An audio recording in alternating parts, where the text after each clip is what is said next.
Selamat pagi Bapak Ibu sekalian, Shalom. Puji dan syukur kehadirat Tuhan Yesus Kristus. Karena kasih dan kemurahan-Nya, kita masih diberikan kesehatan, kekuatan, bahkan damai sejahtera. Untuk mengawali hari ini, saya mengajak kita merenungkan firman Tuhan dalam Yeremia pasal 33 ayat 10 sampai 13. Begini bunyi firman Tuhan. Beginilah firman Tuhan, di tempat ini yang kamu katakan telah menjadi reruntuhan, tanpa manusia dan tanpa hewan, di kota-kota Yehuda dan di jalan-jalan Yerusalem, yang sunyi sepi itu tanpa manusia, tanpa penduduk dan tanpa hewan, akan terdengar lagi suara kegirangan dan suara sukacita, suara pengantin laki-laki dan suara pengantin perempuan, suara orang-orang yang mengatakan, "Bersyukurlah kepada Tuhan semesta alam, sebab Tuhan itu baik, bahwasanya untuk selama-lamanya kasih setianya." Sambil mempersembahkan korban syukur di rumah Tuhan, sebab aku akan memulihkan keadaan negeri ini seperti dahulu, firman Tuhan. Beginilah firman Tuhan semesta alam.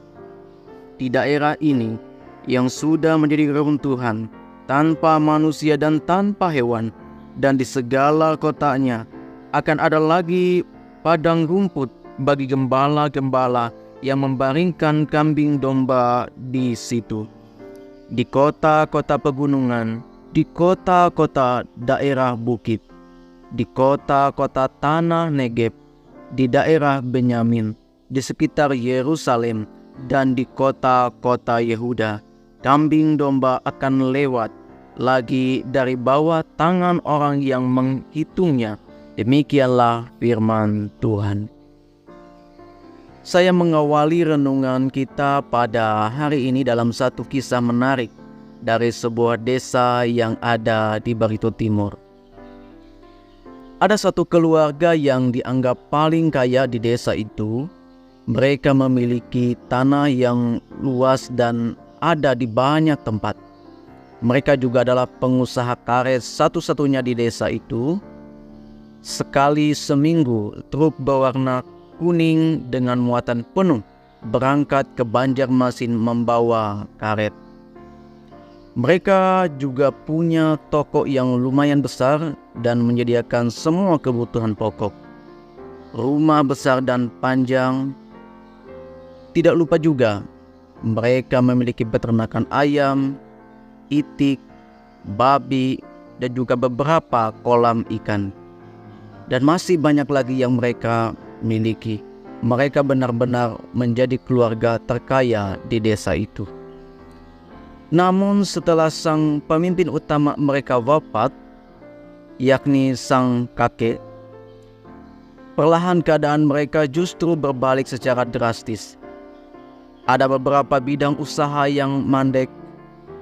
Mereka kadang tertipu dalam bisnis karet, bon di toko yang kian meningkat. Mereka juga kerap blunder dalam memutuskan banyak hal. Utang di bank menumpuk tanpa tahu bagaimana cara membayarnya. Beberapa aset disita oleh pihak koperasi dan bank karena tunggakan angsuran. Satu persatu anggota keluarga saling menyalahkan karena keadaan yang dialami. Singkat cerita, dalam kondisi keterpurukan yang dialami, mereka akhirnya menyadari kesalahan yang mereka lakukan bersama, yakni tidak disiplin. Tidak disiplin dalam manajemen keuangan. Mereka boros, berfoya-foya, semua yang dikehendaki, semua dibeli tanpa perhitungan. Tidak disiplin dalam mengelola bisnis.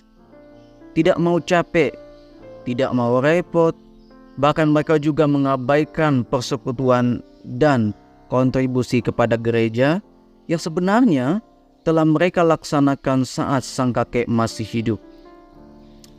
Bapak Ibu yang dikasihi oleh Tuhan Yesus Kristus, Kemerosotan dalam banyak hal pada berbagai aspek kehidupan itu terjadi karena tidak disiplin. Apapun alasannya, apapun dalilnya, kalau ia tidak disiplin, sukar baginya untuk bertumbuh, berkembang, bahkan berbuah. Fenomena itu juga yang terus terjadi dalam sejarah. Ketidakdisiplinan dalam iman pun akan berdampak buruk bagi kehidupan seseorang. Tidak bisa merasakan kehadiran Tuhan karena tidak intens bergumul dengan Tuhan. Tidak mengerti kehendak Tuhan karena tidak pernah mempertanyakan banyak hal pada Tuhan. Tidak sadar penyertaan Tuhan karena merasa diri paling hebat. Mari kita merenung sejenak bahwa Allah terus menawarkan pemulihan bagi kita. Bahkan Ia juga yang mengerjakannya bagi kita. Apakah kita mau dipulihkan? Ataukah kita masih betah dalam perangai yang lama itu? Kedisiplinan kita ialah terus berupaya mendekatkan diri pada Tuhan. Terus berupaya menjaga dan memelihara iman kepada Allah dalam keadaan apapun. Suka, duka, tangis, tawa, ratap, dan bahagia. Terus percaya bahwa segala yang terjadi atas perkenanan dan kehendak Allah. Mari kita menghayati warta pemulihan yang dikerjakan oleh Allah dalam Yesus Kristus. Tuhan memberkati. Amin.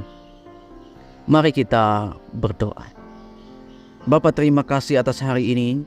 Engkau boleh membangunkan kami dalam tubuh yang sehat, tubuh yang kuat. Bahkan kami boleh memulai hari ini dengan semangat, dengan penuh pengharapan kepada Tuhan. Terima kasih atas firman yang boleh kami renungkan bersama. Biarlah kami terus dikuatkan, kami terus dimampukan untuk terus disiplin dalam menjaga, memelihara, bahkan merawat iman kami kepada Tuhan. Kami tahu bahwa kami adalah manusia yang lemah dan manusia yang berdosa. Tapi kami mohon Tuhan terus mencurahkan kekuatan bagi kami, penghiburan bagi kami, sehingga kami terus menyadari bahwa pemeliharaan, pertolongan, bahkan lawatan Tuhan tidak pernah berkesudahan. Terima kasih ya Allah. Demikian juga kami menyerahkan hari ini. Apapun yang kami kerjakan, rencanakan, biarlah itu semua boleh berkenan bagi Tuhan. Dalam nama Putramu Yesus Kristus, kami berdoa dan mengucap syukur. Amin.